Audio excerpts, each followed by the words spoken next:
চলে আসলাম নতুন একটা ভিডিও নিয়ে। আবার কয়েকদিন পরেই আসলাম। 3-4 দিন আগে মনে হয় একটা ভিডিও আপলোড দিচ্ছিলাম, আমার নিজেরই সঠিক মনে নেই। তো যাই হোক, ভিডিওটা রাত থেকে শুরু করতেছি। এখন হচ্ছে রাত আর কি। রাতের জন্য আমি রাতের খাবার রেডি করতেছিলাম। তো আজকে ভাবলাম যে রাতে কোনো কিছু রান্না করবো না, শুধুমাত্র ভর্তা ভাতই করি। তো হাতের কাছে ভর্তা করার মতো ছিল, এই পটলের খোসাগুলো রেখে দিয়েছিলাম, আর এই শুটকি মাছ ছিল। তো ভাবলাম যে শুটকি দিয়ে আর পটলের খোসা দিয়ে একসাথে ভর্তা করে আগের দিনের মতো, আর হচ্ছে আলু ভর্তা করব। আর তার থেকে বড় কথা হলো, এই ভর্তা হলে আমার আর কিছুই লাগে না, তার কারণ ভর্তা হলে একদম পেট ভরে ভাত খেতে পারি।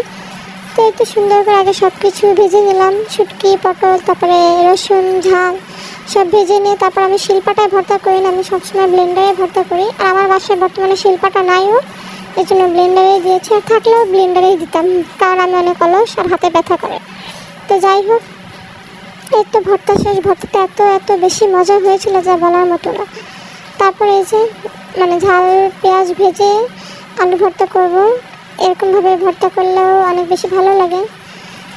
তো আর কি, এই জন্য সুন্দর করে ঝাল পেঁয়াজ ভেজে নিচ্ছি। তারপরে ভাতের মধ্যে আলু সিদ্ধ দিয়ে রেখেছিলাম আলু ভর্তা করার জন্য, তো সেটা একটু পরে আর কি এখানে দেবো। দিয়ে আর কি আলাদা প্লেট নষ্ট করলাম না, এই কড়াইয়ের মধ্যে ভর্তাটা মেখে নিলাম। আমার প্লেট আছে ঠিক, আপনারা আবার ভাবেন না যে প্লেট নেই, প্লেট ঠিকই আছে, কিন্তু ওই যে অলস একটা বাড়তি কিছু ধুতে হবে তাই আর কি। আর রাতের বেলা তো বাবুকে খাওয়াবো, দেরি হয়ে যাচ্ছে, ওই জন্য তাড়াতাড়ি করে যেটা করতে পারছি আর কি সেটাই করছি। তো এই যে আমার ভর্তা শেষ, 2 রকমের ভর্তা হয়ে গেল করা। আর এই যে কড়াইয়ের মধ্যে, মানুষ শিলপাটার মধ্যে ভাত খায়, আমি খাই কড়াইয়ের মধ্যে, তো কি আর বলবো। তো যাই হোক, এই দেখেন আমার হাজব্যান্ড কোথা থেকে যেন বড় একটা আম নিয়ে আসছিল।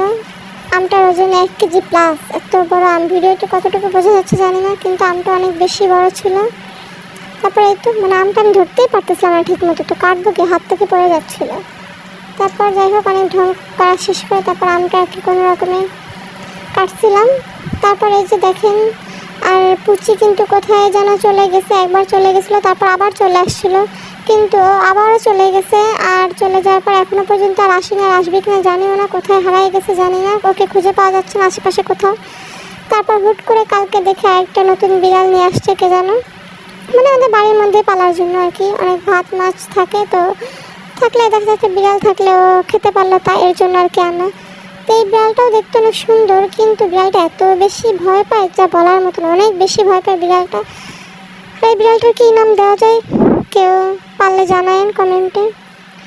আর দেখেন বিড়ালের কালারটা কেমন, ভালোই সুন্দর আছে কালারটা, কিন্তু আমার কাছে মাঝে মাঝে মনে হয় যে এটা বিড়াল, এটা হচ্ছে বাঘের বাচ্চা। এরকম ওর গায়ের লোমগুলো একদম পুরো দাঁড়ায় থাকে, একদম পুরো দাঁড়ায় থাকে, মনে হয় যেন বাতাস দিচ্ছে তাই লোম দাঁড়ায় আছে, কিন্তু না, এমনি লোমগুলো দাঁড়ায় থাকে।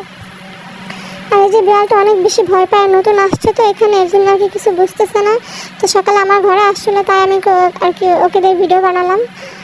দেখেন কোথা থেকে কোথায় ঢুকতেছে বিড়াল, দেখেন কি করতেছে ও আর কি। ও জায়গায় খুঁজে পাচ্ছে না যে কোথায় যাবে কোথায় না যাবে। তারপর